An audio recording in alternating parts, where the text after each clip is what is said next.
Hey guys, your friend Jim here with another video. Hope everybody's doing well on this Monday morning. First of all, I want to say thank you to the new subscribers out there. And if you're watching this video or watch any of the other ones, please go ahead and hit subscribe, and it'll help me out a little bit. Appreciate that a lot. Also, on my channel, video number 11 of the timing belt replacement procedure is getting a lot of views lately. It's the section of that job where you install the crankshaft sprocket and the trigger wheel for the crank sensor. It does get a little tricky. You want to make sure you do that right the first time. When I was doing the job, I didn't realize how important that was going to be for viewers out there. Whenever I do that again, I'll be sure to emphasize and focus really well on the camera, on what I'm doing down there. But that video is getting a lot of views right now. Take a look at it if you haven't, and please let me know any questions or any comments you may have. I would gladly reply to that. Anyway, the previous video that I did was a short video for the P0431, which I got on the Montero, but then it went away. After a couple of drive cycles, it went away. It hasn't returned. But I did check out the sensor signals, and it seems like we have an exhaust system leak. So I do plan on replacing the flange gaskets on basically the whole system, just to cover everything. I'm just gonna shotgun it and just replace all the gaskets, and then I'll do a video process on that as well. But today we're gonna focus on the valve cover gaskets. When I did the timing belt water pump job a few months ago, I did replace the valve cover gaskets, of course, but it still continued to leak. I don't know if I did something wrong, or maybe when I cleaned the old gasket from the valve covers, I spread out the groove there too much. I'm not sure what happened, but I'm gonna take a really detailed look into that, and hopefully I'll repair it. So here's the gasket. It's a Felpro. It is a VS50461R, and it's applicable to Mitsubishi 3.8, 3.5, 3.0, and 2.5 liter engines. And it is valve cover gasket set. En español, juego de juntas de tapa de válvula. So this kit is basically, it comes with the 2 valve cover gaskets and also the 6 spark plug tube seals. So you'll get that. I'll show you here on the table, on the bench. Let me just remove the camera real quick. So it does come with the 2 of these guys, and then it comes with 6 of these guys. Now, as you guys know, I always like to show you my little setup here. I am gonna get, here's a Montero right here. I am gonna get a little table right out here, so I can, when I start taking the parts off, I can put them on here in an orderly manner. But this time I did something a little bit different. I did drain the air pressure from the tire using these guys here, so it can lower the front end a little bit. And I also picked it up as high as possible from the rear end, as you can see right there. The reason why I did that is because I'm a short person. I'm only 5'7", 5'8" on a good day, but it makes it easier to reach things here. So I do have this block here that I stand on sometimes, but this makes it a little bit easier. It lowers everything down here. I may lower the tire pressure a little bit more, just so I can reach everything. But that's kind of my strategy, kind of my little setup. I am thinking of putting the canopy back up, because as you can see, the sun's hitting here. The sun hits the front of my house pretty much all day. So I will start the job here, and I will continue to videotape as the process goes. Just like any other time, you know, we remove the air box, air induction system. I don't think I'm going to have to remove the battery this time, because obviously this has to come off, but all the little accessories that are around here have to come off. I've done it before. It's not a big deal. So I will keep you posted on that. All right, stay tuned. Okay guys, so we're gonna continue on here. So I removed the air box here, as you can see, and also the air induction. I did remove the throttle body. There is a little stubborn hose that's a little bit difficult to remove. Also keep in mind that there is coolant that will drip down here from this little hose connected to the throttle body right there. And see, if I put it down, it leaks coolant because it's at the level where the coolant is in the engine. So be sure when you're done with the job, be sure to add coolant in your radiator while these bleeder bolts are loose. Add coolant here until coolant comes out of here, and then tighten these guys. That way you know your cooling system is full. Also, when you do that, make sure that your car is leveled, at least somewhat leveled. Okay, so now this hose that goes from the throttle body air induction here, it's a little bit hard to get to, so you kind of need some long pliers like these right here to get to it. So let me get to that, and then once I take it off, I'll show you here. All right, so we got everything over here removed, the air induction system and everything else. The coolant lines, as you can see, as I mentioned, we have to add coolant at the end because it spilled quite a bit of coolant. There are some components that we need to move around here before this guy comes off. So I'm gonna go through that, and we'll go from there.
Alright guys, everything on this harness is out and it's ready to move out the way.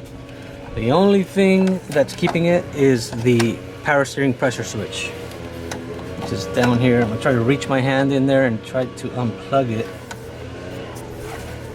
That's the only thing that is not disconnected right now.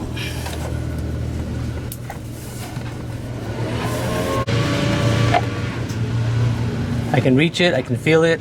I just don't have a good grip to push on the little tab to get it loose. Basically what it is, it's like this kind of connector, like that. So basically I have to push this down and then I'm able to pull it out. I can see the connector, I just can't get a way to hold it while pushing on that with the screwdriver and then pull it out. So if I push on it too hard with the screwdriver without holding it, then I bend the tab and I run the risk of the thing breaking off. So it seems like I'm gonna have to remove the battery.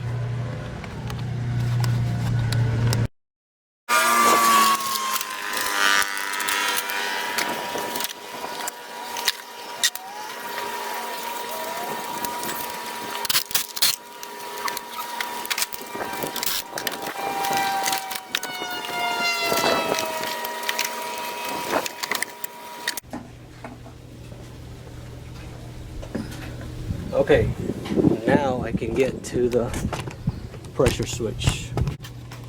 It's right there.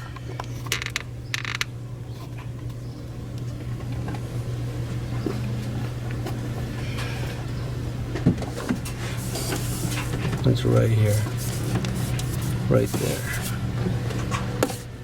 So I would have to push the tab with the screwdriver. There.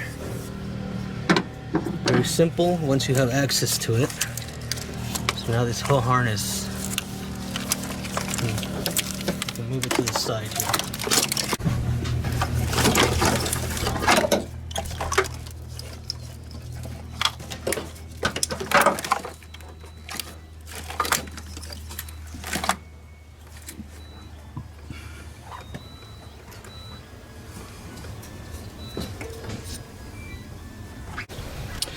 Alright, so we're ready to remove the bolt holding the upper intake manifold. We're ready to do that. I have removed the bracket that's down here, the EGR hose that goes down here. So you got to remove all those things out of the way. Also, the harness is completely disconnected from this side and just moved out of the way. Obviously, once I get this off, coils have to come off, cables, all the stuff around here, in order to get the valve covers off. So we'll keep on keeping on here, guys. Alright, well, shoot. Alright, guys. So like any machined surface, the bolts we're going to remove from here are 1, 2, 3, 4, 5, 6, 7, going right across. And like I said, like any machined surface, when you're taking it off, you have to start at the ends. Start in the back, and then you work your way towards the middle. And the reverse is true for when you're reinstalling it. Now, to get to that back bolt, it's a little tricky. It's hard to get to, but this is the way I do it. I get a swivel socket, this one, 12 millimeters, a small extension, and then one of these ratchets. It doesn't have to be one of these, but it helps because this can move out of the way from some stuff that's up there. But it's this is kind of the way I do it. Now take a look at this. So I'm going to start with the one in the back, and then I'm going to do this one here in the front. Let's see here. It's one of those things where you have to use your fingers to feel your way. There, it's on the bolt. Now I'll crack it loose. There it is.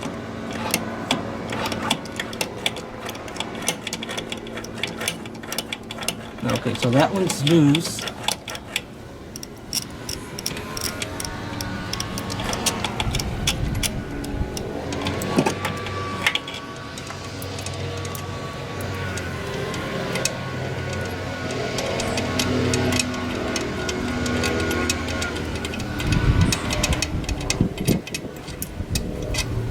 Alright, this guy's out.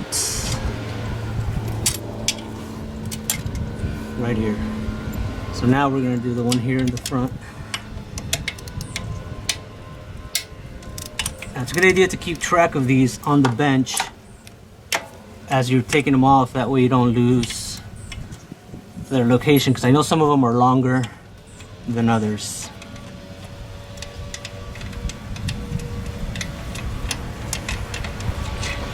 There we go. So those are the two bolts at the ends.